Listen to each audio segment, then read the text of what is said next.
Okay, welcome back to Learn RAS. On this episode, I'm going to walk you through the steps of setting up a one-dimensional steady-state floodplain model. We're going to explore some of the underlying concepts and theory behind one-dimensional steady-state flow using HEC-RAS.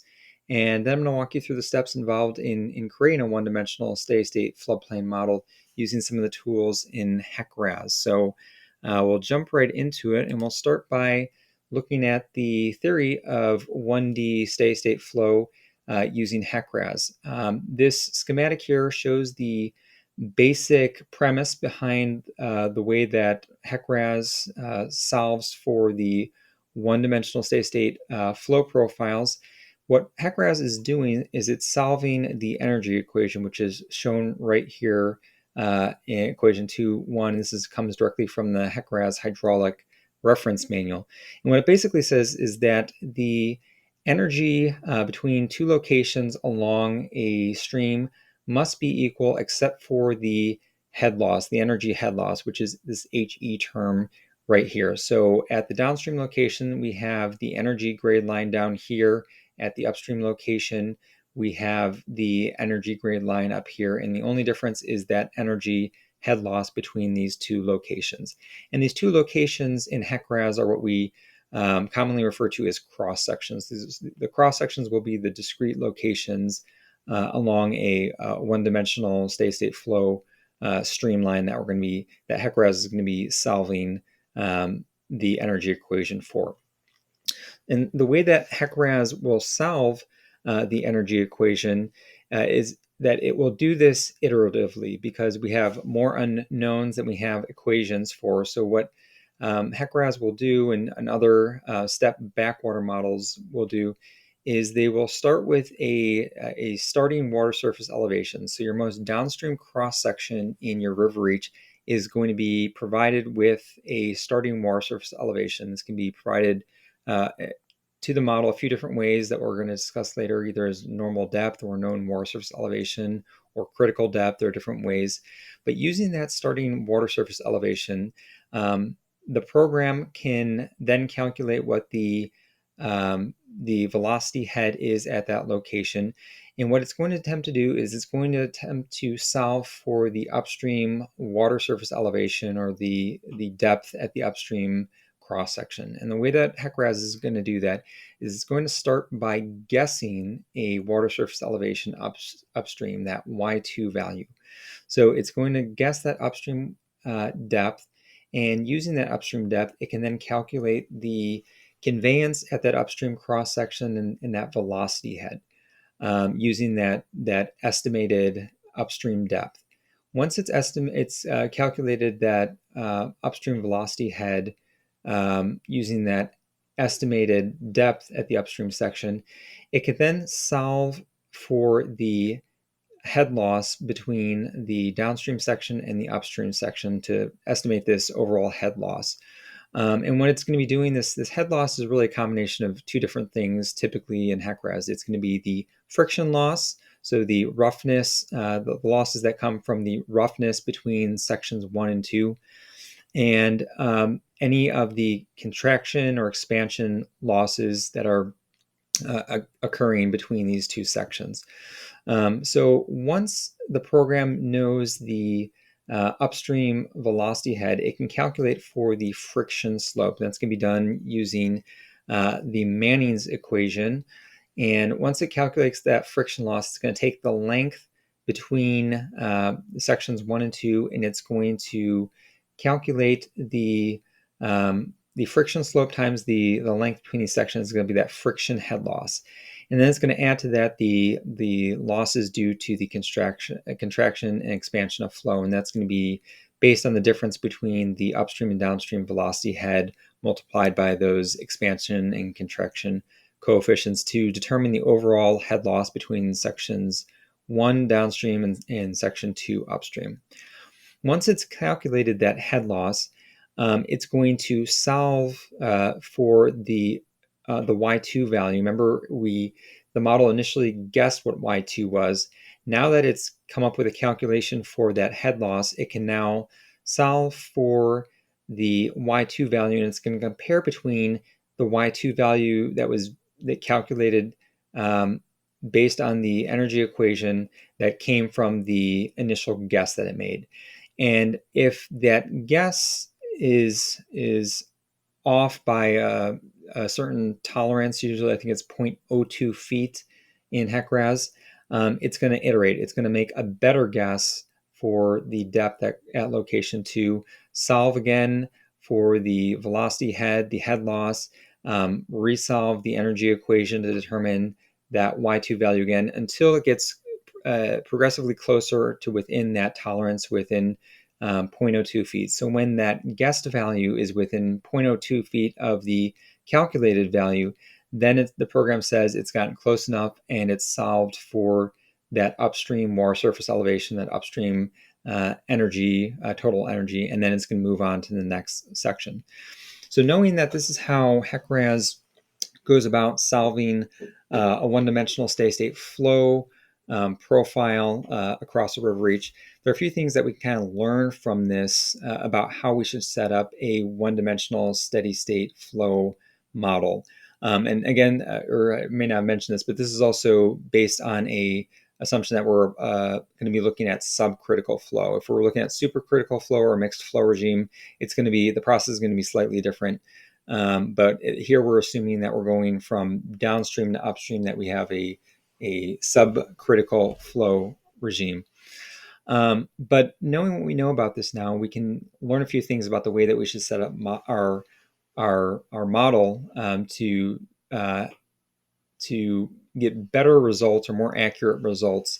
And that is that if we space our cross sections too far apart, that could be problematic. And it can be problematic for a few different reasons. But what's happening is that as we space our cross sections, the distance between this downstream location and the next upstream location, is that we're really violating some of the underlying assumptions here that we kind of have a gradually varied flow between these discrete locations. So anytime you're transitioning abruptly in terms of the slope of your channel, the width of your floodplain, you're going to want more cross sections to capture that change in the flow dynamics that are happening within your reach, because what's happening between locations 1 and 2 is assumed to be fairly uniform. So you want to draw your cross sections in a way that you're kind of gradually varying your floodplain geometry, your channel slope, channel shape between these sections. If you start to space them out too far and you have big differences in conveyance between sections 1 and 2, or big changes between your velocity head between sections 1 and 2, the HEC-RAS program is going to flag some warnings for you to let you know that you may need some additional cross sections to capture what's happening between those discrete locations. So knowing that now, let's move into HEC-RAS and actually go walk through the process of creating a one-dimensional steady state flow model. So we've got our terrain loaded here in the model. This is going to be a very simple model, but once you kind of see the steps, it should help you to add in more complexity, more detail into your 1D model. So the first thing we need to do is we need to set up our river line. So we are going to draw in a river line from scratch using the terrain. So we're just going to zoom in and we're going to follow the channel here. And just a couple things to mention as I'm drawing this in about the river line is you really want to have these drawn as accurately as you can relative to the terrain data. And there's going to be some important reasons why, but primarily the water line here, it's going to be used for a few different things, but it's going to be used for stationing your cross sections and the channel lengths between each of those cross sections. So if you're a little careless about how you draw in these water lines, you may not have accurate channel distances between your cross sections. So you do want to spend some effort making sure that you're following the terrain as best you can. You don't want your channel, your water line to meander outside of the bank. So I don't want to necessarily get out here. I want to stay really where the channel is. And that will be important for when we set the bank stations in the model as well, that the HEC-RAS will have some issues when we try to set bank stations. If both bank stations accidentally get set outside of the waterline. So by having the waterline drawn truly where it is, it makes it easier to set our bank stations accurately with where they should be relative to the channel. So this is probably good enough for a simple model here. You can give your river a name, you can give the reach a specific name. For now, I'm just going to leave those default. When you're drawing your water line, it's important that that line, if you're doing it in RAS Mapper, must be drawn from upstream to downstream for the model to recognize the correct orientation of flow. So if you draw that from downstream to upstream, you're going to have problems with your model. If you do accidentally do that, or if you import a line that was drawn from upstream to downstream, you can actually reverse that feature. If I just select it, you can go to Tools and you can reverse the direction. I can show you how that looks. By right-clicking on the river, you can select the directional arrow, and we can see that right now our water line is pointed from upstream to downstream. If I wanted to, I could reverse this feature, and it won't let me. It's going to give me an error here. So I'll just continue that and not accept that change. But if you wanted to do that, you can do that. Not sure why I was throwing an error there. So I'll save that edit, stop editing. Next thing I'll do here is I will add in the cross sections. So at a bare minimum, what you need is you need 2 cross sections for every reach in HEC-RAS for the model to be able to run. If you're going to be developing a floodplain model, in most cases you're going to want a lot more than just 2 cross sections. Again, this is going to be a very simple model, so I'm going to just draw in maybe about a dozen cross sections here. And having never modeled this area before, I'm not sure how far my floodplain is actually going to extend. So I'm going to draw cross sections based on how far I think flow may extend here. So I can draw a few that go out pretty far. And when you do that, it's automatically going to assign a stationing to that based on the start of the water line. A couple notes when drawing your cross sections, you really want these to be perpendicular to the flow path. So as you kind of imagine water moving down the channel, you can see it's pretty easy to be perpendicular to the channel. But once you're out in the floodplain, sometimes it could be a little bit more challenging to assess or determine what would be perpendicular to the flow path here. So you can see I'm kind of bending this cross section back to kind of pick up areas where flow may be moving not in the same true direction as the channel, but kind of in a little bit of a tangent to that channel. So bending the cross sections in the overbanks is commonly accepted to capture areas where flow may be bending or moving in a pattern that's slightly different from the channel. So you can see that the channel here is meandering a bit, so I have to kind of come in such a way that I'm kind of bending across that main channel, and then I can bend back to capture the predominant flow direction for the overbank flows that may be coming down. And oftentimes this process can be a little bit of an iterative process. You may start off with a very simple cross-section layout for your model just to run it and see what your initial results tell you.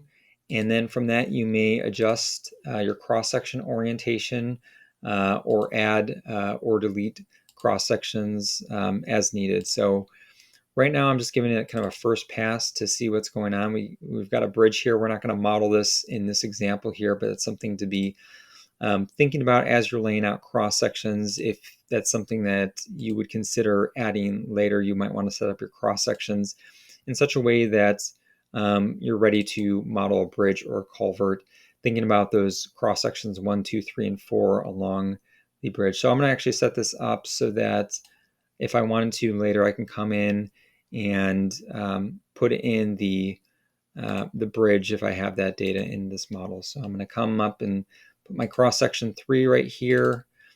I'm going to come in, put the cross section 2 immediately downstream of the bridge here.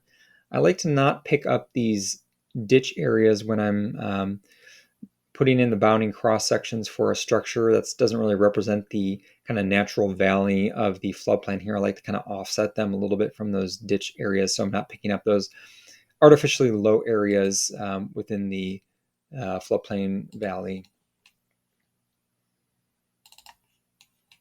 So now I've got the cross sections 2, 3, and 4. Flow expansion can be at a 1:2 ratio. Don't know how far flow is going to expand, so I'll just draw a cross section down here, bend a little bit at the channel there, come across. Looks like there might be a small little footbridge or pedestrian crossing there. Again, I'll set up another couple cross sections in case I wanted to add that low flow bridge in the model later. And then I'll give it one more cross section down here. And now I've got my cross sections set up for this 1D flow reach here. Now that I've got the cross sections drawn, I can do a few different things. By right-clicking on the cross sections, I can update the attributes. The river stations automatically get attributed. Reach lengths, ineffective flow areas, which I've not done, and I won't do in this example here, any blocked obstructions. I'll just update all. I do want to make sure I update the profile from the terrain. That means that it's going to extract the cross-section elevations from the terrain data set that I have here. The only thing I'm going to add at this stage in RAS Mapper is I'm going to add in a flow path. HEC-RAS will calculate the channel reach lengths according to your river line, but you can also give it overbank reach lengths. So in areas where the flow or the reach length for the overbank may be different than just using the channel length, using a flow path line can give the model those overbank flow distances. So if I draw in what I think the flow overbank direction or predominant flow path is going to look like, it can calculate an overbank reach. So here I'll draw, and let's just assume that the flow is actually going to come out a little bit wider on this left overbank here, and then come back in there. So that will be our overbank flow lengths are going to come from those flow path line. I can come back to my cross sections. I'm going to update the reach lengths so I can get those flow path lengths in there. Then I'm going to stop editing, save my edits, and open up my geometry file. And I can actually view my cross sections in the cross section editor within HEC-RAS. You can see that by default my banks got set at the ends of my cross sections. I'm going to change that. But notice here that the downstream reach lengths, we've got the channel length that came from the distance between cross sections based on the river line, and then the overbanks came from those flow path reaches that I set up. So the next thing I'm going to do here is I'm going to refine my bank stations, because right now by default they're set up at the ends of my cross section. I actually want to move those to actually where the channel is here. So I'm going to go to the graphical cross section editor, which is my favorite tool to use for setting up those bank stations. I can move from cross section to cross section, and then just using this tool here, point and click where I want my bank stations to be. And this allows me to kind of quickly go through each cross section and set up pretty reasonable bank stations for each of my cross sections here.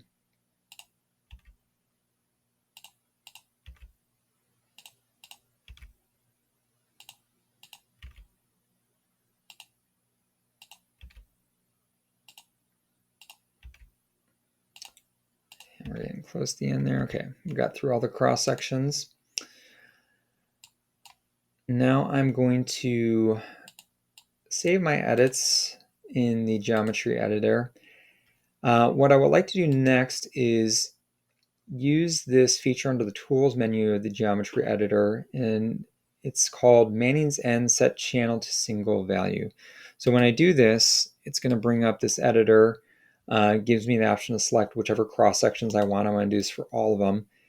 And what this will do is this will set up a unique Manning's end value at the cross section. And that's good to be able to use, especially if you're using a land use or land cover area where you've got multiple end values across your cross section. So to be able to set your channel to be a singular value is helpful, so you don't have these kind of multiple end values going across your channel. I like to generally see one end value used at the channel for each cross section. But then I can go to the tables and actually go ahead and edit my end values. You see nothing has been assigned to this point. I'm going to go ahead and set a default channel end value of 0.035. And then for my overbanks, I'm going to just set a value of 0.06. And we'll save that. So now I believe I have everything set up in my geometry file to be able to run the steady flow model. Next thing I need to do is set a steady flow.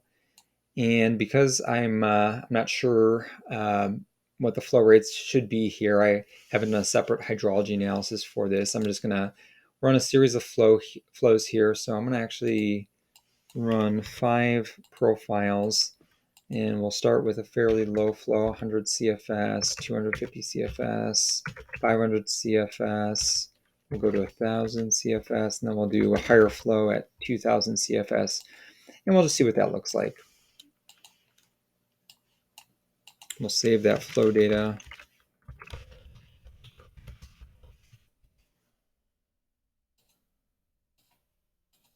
And then we're ready to set up our, well, there's one thing I forgot. I need to go back here. We need to give our steady flow editor our reach boundary conditions. Because this is going to be a subcritical flow regime here, we don't need an upstream boundary condition, and we just need an downstream boundary condition. We can give it a known water surface elevation. Because I'm not sure what the known water surface elevation should be, I'm going to start with a normal depth assumption. And I'm going to start with a 0.0025 feet per feet normal depth slope. That may or may not be a good assumption. I'm just going to start with it for now and see how things look. Now I can save my steady flow editor, and I can set up my steady flow analysis. Call this 1D floodplain.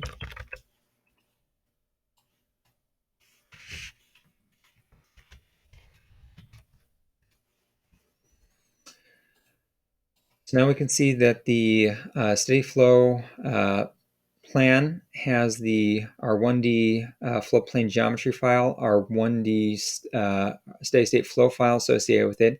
Our flow regime, as I said, is going to be entirely subcritical, and we should be able to run and compute here. And of course, it gives an error here. So we're going to kind of back out of this and see what might be the problem.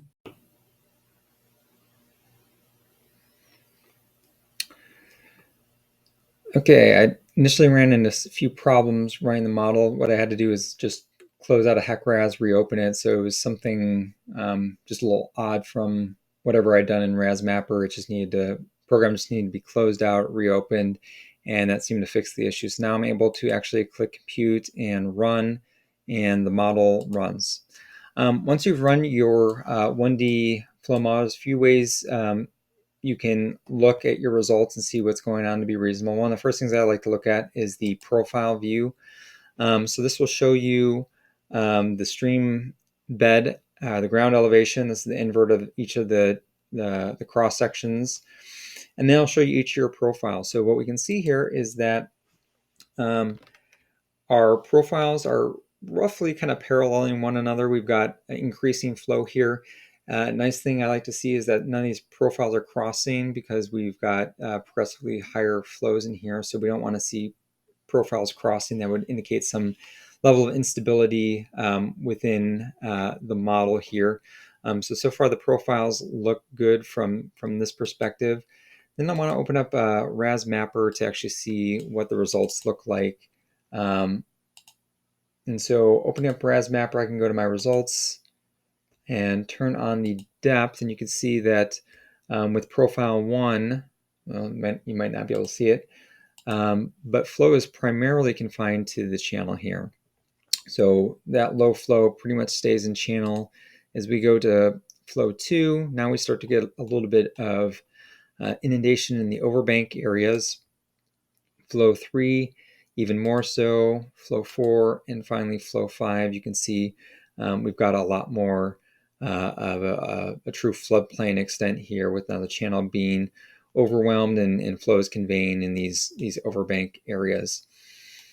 So a couple things to look at when you're looking at your results from from the RAS Mapper perspective is where might you have divided flow happening in your model here. And we can see that these upstream cross sections, it looks like we've got a fairly predominant secondary flow or split flow that might be potentially happening here. If our model extended further upstream, we might see that flow diverges here and then wraps around here. So that's something to be aware of. If it's not actually connecting or truly overflowing here, I might want to consider putting in some ineffective flow area here to block out this portion of the cross section from actively conveying flow in areas like that. Areas like this as well, where water may be inundating here, but it's not actively contributing to the downstream conveyance because it doesn't have a complete connection to move water downstream. We can look at the water surface profile.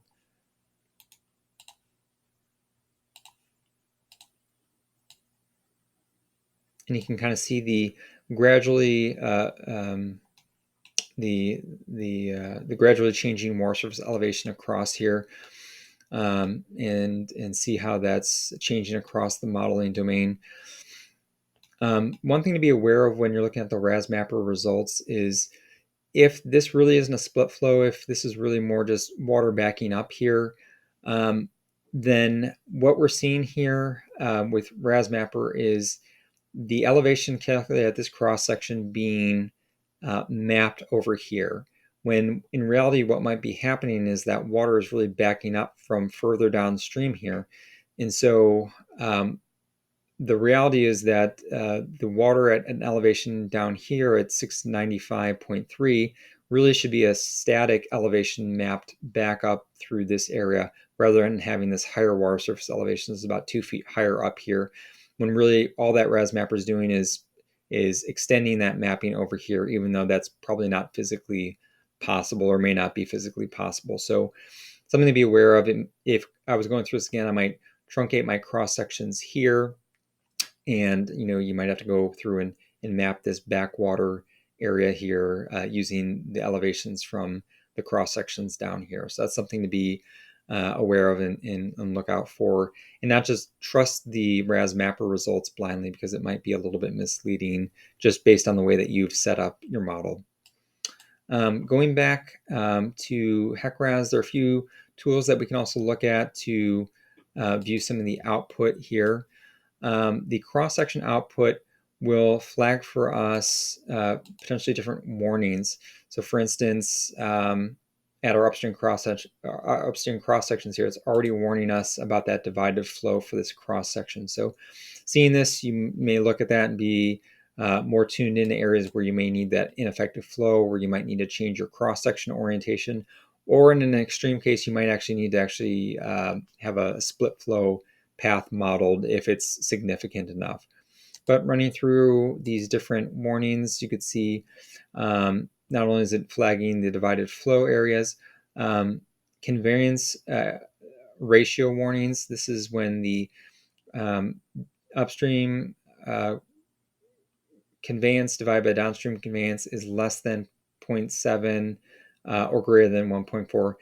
This may indicate the need for additional cross section. So again, once your hydraulic properties like conveyance vary enough from one cross section to another, the program warns you that you might need additional cross sections to kind of hold better hold true to a more gradually varied flow assumption that the model is looking for. We see some cross sections. Yeah, the divided flow comes up quite a bit for this area. The conveyance ratio warning comes up a lot. A lot of times you get a velocity head warning if the velocity head's changing by enough. But within these outputs, you can see some of your some of the calculated variables that HEC-RAS has computed that we talked about earlier. So we talked about velocity head. So you can see the velocity head at any of the cross sections here. You can see the calculated water surface elevation, the calculated energy head, which should just be the water surface elevation plus the velocity head here. The energy grade slopes, that's the slope of the energy grade line from one cross section to another. That's the slope of this line right here. Your total conveyance, you can see your friction losses from each cross section. So that's going to contribute to that energy head loss from one cross section to another. I'm not seeing any contraction expansion losses. I might want to open up my so I've got my expansion contraction coefficients in here, but I guess with velocity, this velocity is under 1 foot per second. It's a pretty small velocity head, and if there's not much of a velocity change from one cross section to another cross section, you're probably not going to see a lot in the way of contraction expansion losses. Certainly, if you have bigger changes in your velocity head, you would expect those to be higher. If you have a more abrupt contraction or expansion like bridges and culverts, these losses can become more significant.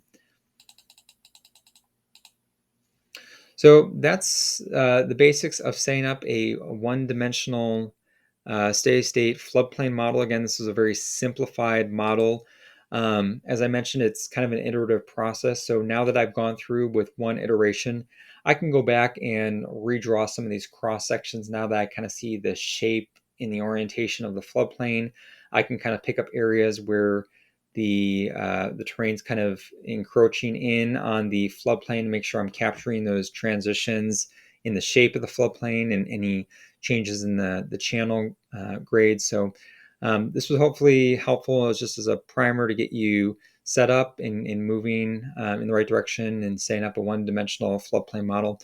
Once again, if you have any questions or comments, just leave them below in the comment section. If you have any videos that you'd like to see made in the future, let me know, and hit like if this was helpful. Subscribe if you want to see more content like this. But thanks for watching, and hope to see you soon.